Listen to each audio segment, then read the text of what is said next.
Okay, this is Module 4, Newton's Laws and Dynamics. So we encounter forces in our day-to-day na life, and and we see them as kind of mga push or pull or lifting sa mga objects. So there is what we call gravitational na force. So like for example, this ball is being influenced by the gravitational pull sa Earth. Then you have the electromagnetic. Okay, ang electromagnetic like kani siya, ang charges and the usual na mga pull and mga lift. So these two are invisible. We couldn't see them. One is because kuha na to ang visual, ang wavelength niya is too small, and the other one is like we really cannot see it. But we can feel it. Okay, ma-feel nimo. So let's try to examine further. So force is a vector quantity, meaning may iya magnitude and direction. It is denoted by a symbol F, or for this case, bold F. Pwede po siyang ani na siya dili bold siya na F, but kuha lang siya, normal lang siya na F. Then na siya arrow on top. The unit of force is in newtons, named after Sir Isaac Newton. 1 Newton is given by 1 Newton is or equivalent to kilogram and meter per second squared. So here we have several na mga forces, F1 to F4. Okay, they are acting on this single nga body, and as you can see, ang single nga body daghan siya mga forces, but if you look at ang kada force na siya mga of course components. Let me change the color.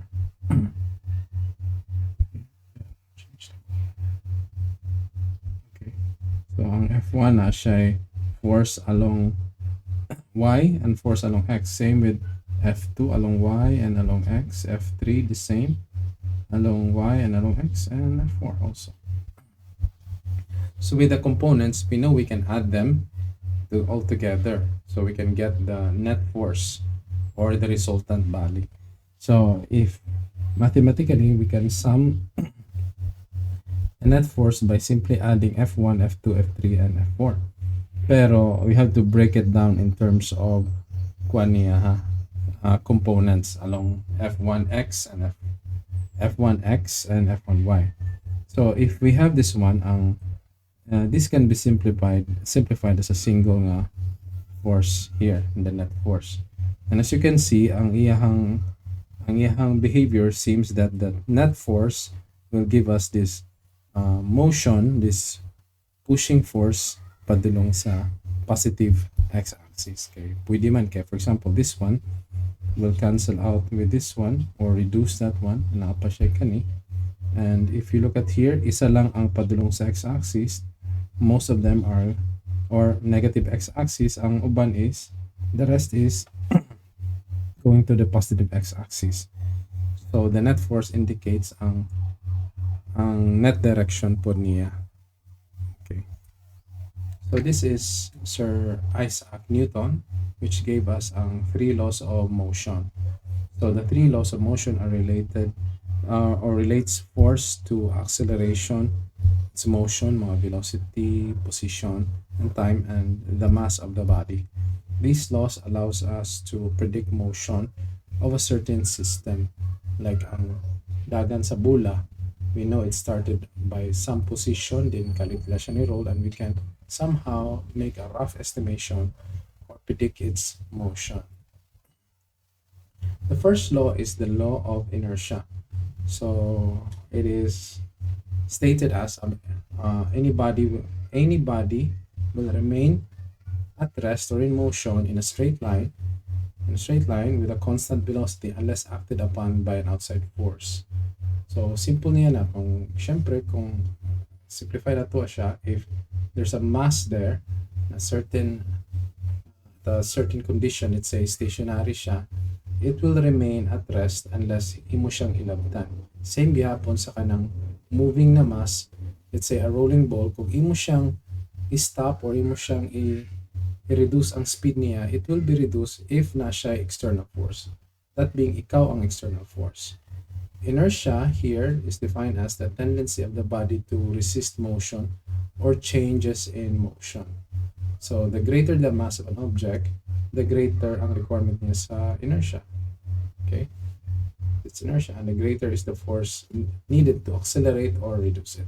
Okay. So here is the next law. It is the law of force and acceleration. It's related to the first law. It simply denotes that as an expression that F net is equal to, or the net force is equal to the mass times acceleration. So the greater the mass, the greater the requirement sa imong force, right? Okay, so as you can see sa figure, it's easier to uh, push ang baby ang nagsakay compared sa baby o ang mother. Assuming na kaning ga-push are of the same force ang ilang ginahatag. Okay? So, the same person is sila. So, it would require much more force to push a much heavier na object. So, this one relates the mass, the force and acceleration. Force and acceleration. So, net force F. So, ang net force is just simply talking about the external force. Because sa atomic na level, there's also the internal forces. These are the forces na nag-push and pull inside the atomic na structure. Okay? So, ang ilang consideration ng aning external forces, of course, kanang sa external, wala ang internal na forces. Because, ang objects yun at let's say the condition like 0 degrees Celsius at that temperature is still moving. Samot na ng room temperature na 27 or 30 degrees Celsius. They're vibrating constantly, consistently all the time. Vibrate siya. Okay? Newton's third law is the law of action and reaction. So it says that whenever a body exerts a force on a second body, the second body exerts a force back on the first that is equal in magnitude and opposite in direction. It's a figure na kay swimmer. So obviously the first body is the swimmer, the second body would be the water. So as the swimmer exerts a force, iyang i-crawl niya himself by paddling, ang water pod will push against the swimmer, pushing him in a direction, okay? Forward direction. So, if nakasakay na mo plane, pag lift off bito sa plane, maka-experience mo ka ng pull ba siya? Kaya kay suddenly pull backwards ka. So, if wala mo kasakay ka plane, kuan po, pwede ni-try o ka ng bus. So, bus or jeep. So, when the bus moves while ikaw na sa sulod at rest, you feel this force na murakag ibirahon patalikod. But it's actually ang bus is moving forward, your body is reacting to it, resisting that motion. So, that's the physics behind sa imong kuan. Pag magbiyahe ka o pag makasakay ka og bus or plane, whatever. Okay? Free body diagram is like this. It's or FBD, it's like this one. It's a technique that used to simplify a problem. So in this case, you have this rectangular box na maka-experience of external na force pushing the box forward, and the box will obviously experience friction denoted by F subscript R. So the friction kay iyang prevent ang motion sa imuhang box. Of course, nani siya mass, so that means may interact siya sa gravitational field ni moha. So lens na siya weight. And the other one is ang normal force. The normal force is the force, ang reaction force na siya sa weight ni moha. So it's always perpendicular to the surface. Now, this problem, this graphical representation of the problem is simplified by using a free body diagram. So, let me clear this. As you can see, ang force nimo na going to the positive axis is represented by this one. Then, ang reaction niya or opposing niya na force will be the friction going in the opposite direction, negative x-axis, mo ni siya. So, it has been simplified. Then you have the weight. The weight nimo is going downward, so you have that one. Normal force is this one, which is perpendicular to the surface.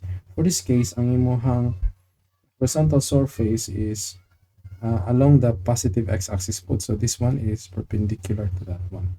But take note, ang normal force is not necessarily a flat, because you can have a surface like this.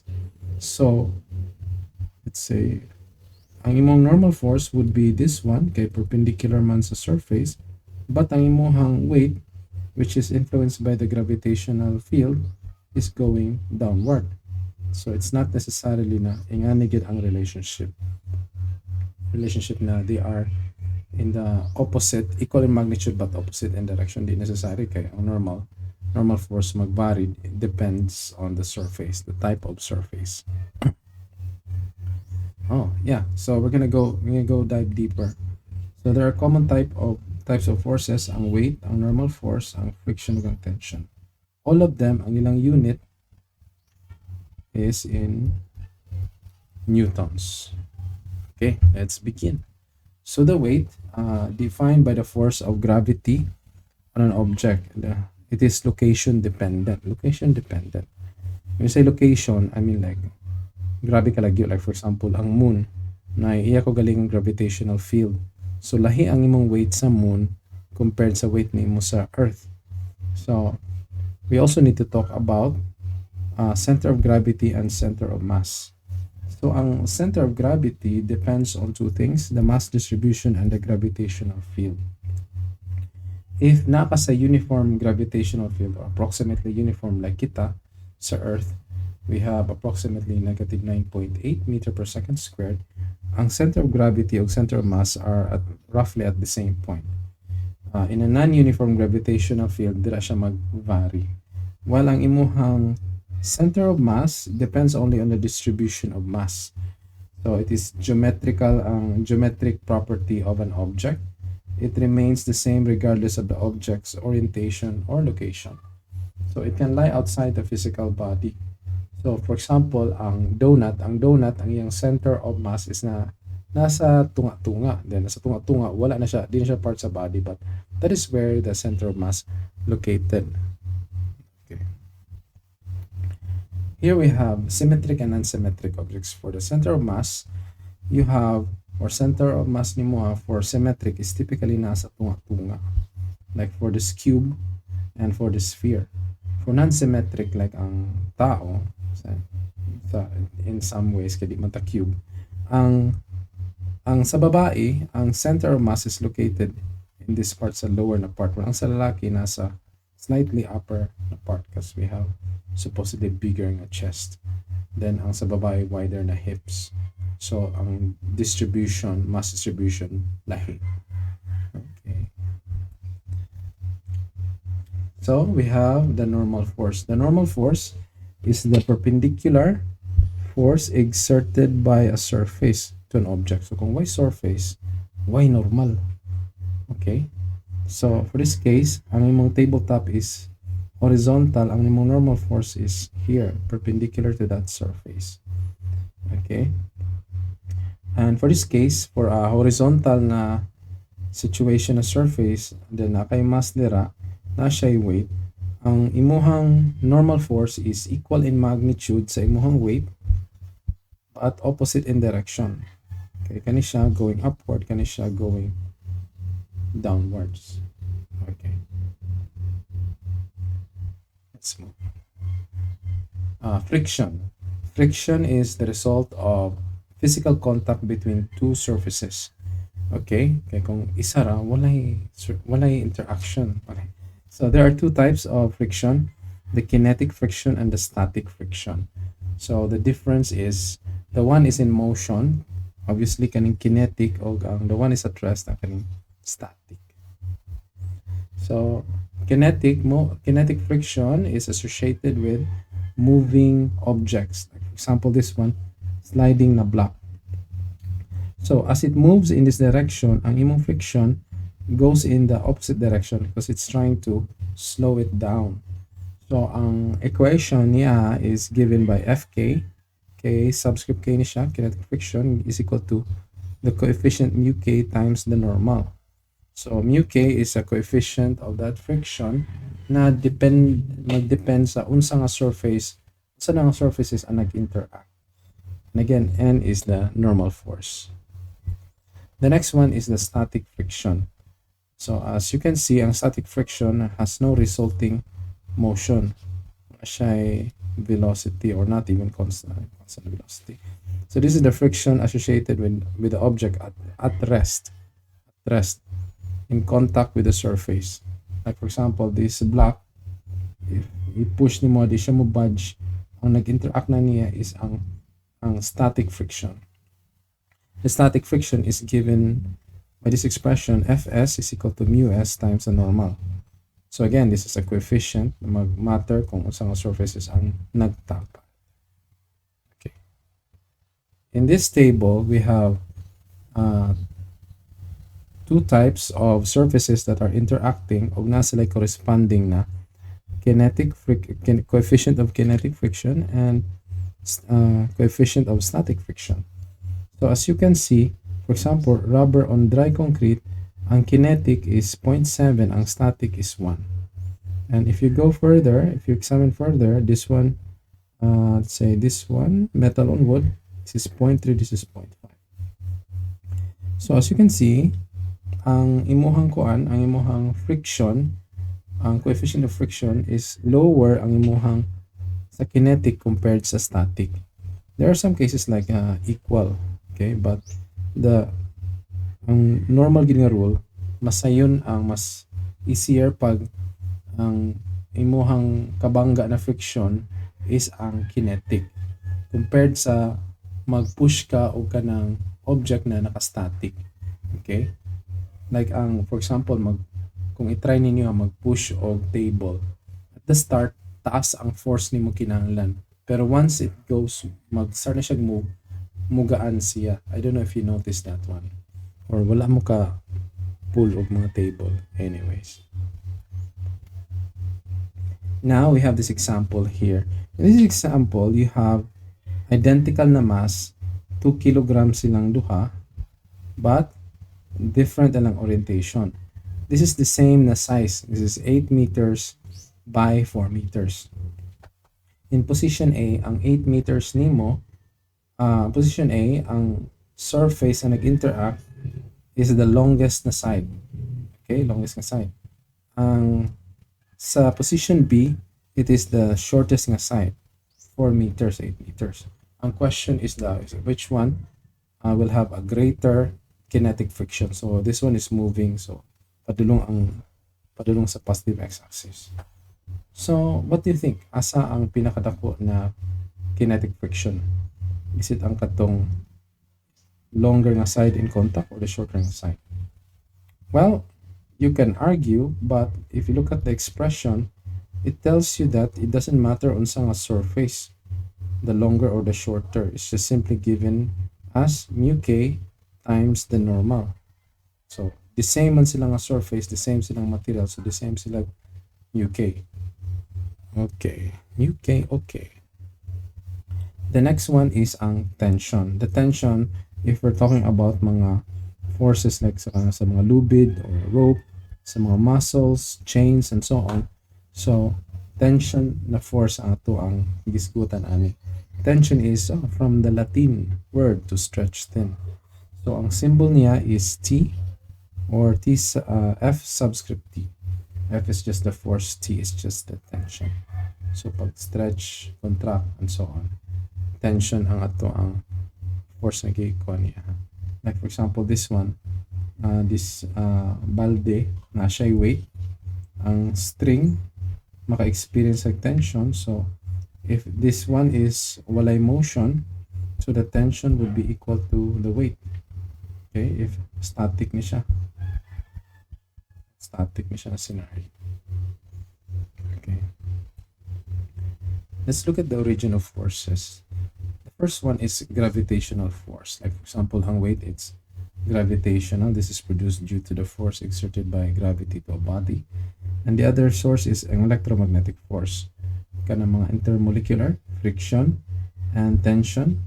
So, why tension? If you look at ang ginahimo nimo sa kung mag-stretch ka is ang mga atoms inside the material imong ginatry og stretch out, and of course mo resist ang imuhang mga molecules inside from being torn, or yeah, from expanding. So hence electromagnetic na force. And that's it. Thank you for listening, and I hope you learned something new today. Ingat and God bless.